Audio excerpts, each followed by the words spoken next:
What are some tangible things that parents can do to be, I don't know if more supportive, but have a bigger role in the kids' lives? Yeah, for sure. Let me just put out there, one, I'm not a parent. So I have to make that disclaimer because there's you always... You are in a way, by the way. Yeah, there we go. Yeah, I got a couple hundred kids. But yeah, no, there's always that one person who says, he doesn't have kids. How can you? No, well, let me just tell you what I see work that other outstanding parents are doing. Some things that my mom did. And then some things that I just have conversations with my friends who are parents already, right? See them. Kids all the time. When I wish my teachers knew. A lot of kids don't feel seen by their parents. You know, they go to school 8 hours a day. When they go home, sometimes parents are still working. It happens, right? Especially now, right? They have to work. But parents don't see them. The only time parents really care about them is when report cards or progress reports come out. Or when they want to take selfies with their kids. And then at that, it's a selfie and they're done. And let me post it on social media. I'm a good parent, and then they go. But see them for who they are, and just have real conversations with them. Like put the phone away, put everything away. Something that I don't think happens as much anymore. And I mean, I might be wrong, but according to my own independent research with my students, people don't have dinner at the table anymore. Right? There's no more dinner at the table. And if you are doing that, great. Keep doing it because it matters. Kids realize these things, right? But then at that same time, see your kid as the kid first, not the student. So many kids my parents are strict on me. If I don't get all A's, then they're going to be upset with me. And then they go to school and they have all this pressure on them, right? And it's good. Parents keep motivating them, like be on them. But at the same time, sometimes we have to realize that, hey, kids are going to mess up. And when they mess up, at that point, it's important to build the kid back up, not continue to break them down. And I think that's what happens a lot. I actually asked one of my parents, I have the message right here. I asked her when you had contacted me, I was like, hey, you're one of the best parents I've seen. And I had your kid for 3 years. What advice would you give? And here's yeah. And she was going to come today too, but she had to work. So this is coming from one of the best parents that I've had. I've had her kid for 3 years.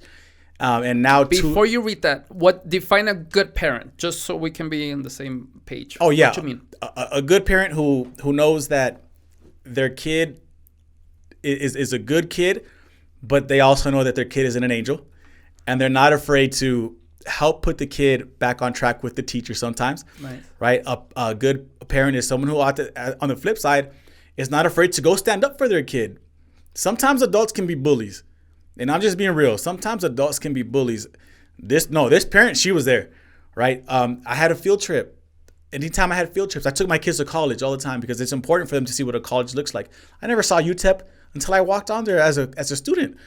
So I take them to UTEP. She would volunteer to go. Volunteer.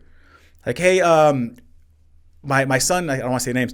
My son's his best friend's birthday is tomorrow. Can I please take donuts to the class or cupcakes? Like, hell yeah, come on through. And they come. The best friend. Yeah. Wow. The best friend. Yeah, not even my son's birthday. Like the best friend. Wow, okay.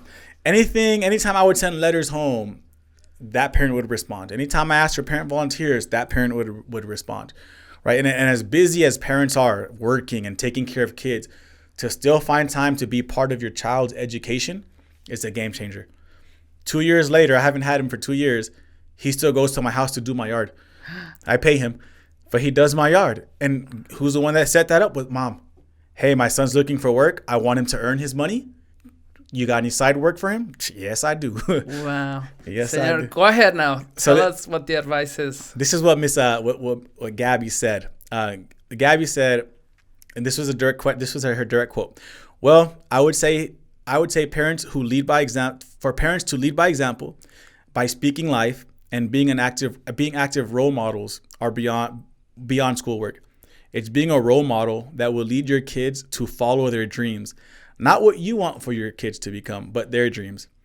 I don't know if that makes sense, but being a role model, sometimes parents mistake it by teaching their kids to become what the parents' aspirations are for kids versus allowing the kids to follow their own dreams. I see that a lot. Sharing life experiences can lead kids to want to be different and make different life choices. That's my take on being an active role model. And then she said, if you need more, but wow. I love that she said, let your kids decide for themselves what they want to be. A lot of times kids are forced into like the medical field, and that's not what they're passionate about. Yeah. One of my Elizabeth's friends. Yeah. Okay. Senor, and that was just so spot on, because first we have to be a role model. And this is where, if I can give any advice, if anyone's willing to hear me, I agree. There's some tangible things that we can do right now, like haircuts. Make it a priority. Make sure that you set up a reminder every day, 30 minutes. Hey, let's have a conversation. I mean, there's some tangible things that you can do right now to start. However, you need to work you need to work on improving yourself as a person. And this is something I've been saying. You cannot be a good parent and a bad person. That doesn't happen. Or a bad parent and a good person. Like, no, it's all around. And a lot of times, and going back to what you said, we focus maybe on, we know that we're not doing good. We know that maybe I'm struggling with this. But then we put that pressure on our kids that, no, you need to do this, you need to do that. Because maybe that's what you heard is the right thing to do. Or again, that's what maybe you would want it to do in a perfect situation or scenario. Mm-hmm. But then we lose sight of, hey, work on yourself. Because then those other examples that you're yelling, that maybe you are out of a job, you're not looking for a job, you're hating on people, you're being irresponsible, you're whatever that is.